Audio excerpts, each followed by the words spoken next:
महाराष्ट्र के नागपुर में औरंगजेब को लेकर भड़की हिंसा अभी ठीक से शांत भी नहीं हुई है।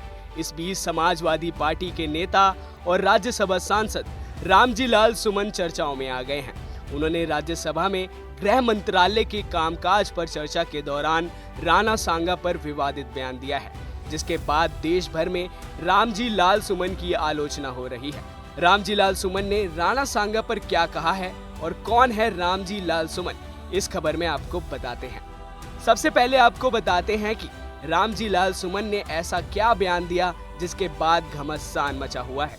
दरअसल राज्यसभा में रामजी लाल सुमन ने राणा सांगा को गद्दार कहकर विवाद खड़ा कर दिया है। उन्होंने अपने बयान में कहा है कि मैं जानता हूं कि बाबर को आखिर कौन लाया। इब्राहिम लोदी को हराने के लिए बाबर को राणा सांगा लाया था। इसके आगे उन्होंने सवाल किया कि मुसलमान बाबर की औलाद हैं, लेकिन तुम तो गद्दार राणा सांगा की औलाद हो। आप भी सुनिए उन्होंने क्या कहा। बाबर को लाया कौन? बाबर को इब्राहिम लोदी को हराने के लिए राणा सांगा लाया था। तो मुसलमान तो बाबर की औलाद हैं और तुम गद्दार राणा सांगा की औलाद हो। ये हिंदुस्तान में तय हो जाना चाहिए। अगर बाबर की तो आलोचना करते हैं, राणा सांगा की आलोचना नहीं करते।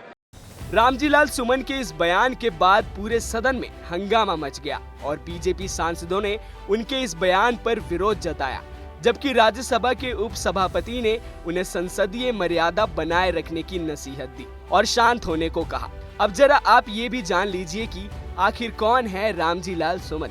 रामजी लाल सुमन की बात करें तो ये उत्तर प्रदेश की दलित राजनीति का बड़ा चेहरा माने जाते हैं।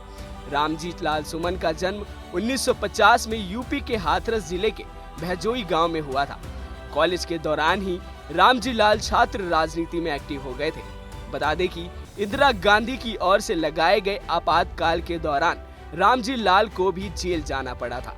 रामजी लाल के जेल से बाहर आने के बाद 1977 में हुए चुनाव में वे महज 26 साल की उम्र में फिरोजाबाद लोकसभा सीट से सांसद बन गए। फिर 1989 में वे दोबारा चुनाव जीतकर संसद पहुंचे।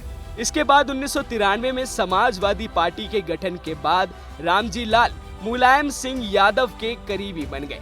वहीं 1999 और 2004 में समाजवादी पार्टी के टिकट पर फिरोजाबाद से जीतकर उन्होंने अपनी मजबूत राजनीतिक पकड़ साबित की। समाजवादी पार्टी में रामजी लाल सुमन मजबूती के साथ अखिलेश यादव के साथ खड़े दिखते हैं। साथ ही समाजवादी पार्टी के राष्ट्रीय महासचिव के तौर पर अपनी भूमिका निभा रहे हैं। सपा ने इन्हें राज्यसभा का सदस्य भी बनाया है। हालांकि समाजवादी पार्टी के सबसे भरोसेमंद और दलित नेता रामजी लाल सुमन ने राणा सांगा को गद्दार बताकर अपने ही पैरों पर कुल्हाड़ी मार ली है। भाजपा ने लाल सुमन के बयान को हिंदू वीरों का अपमान बताया है।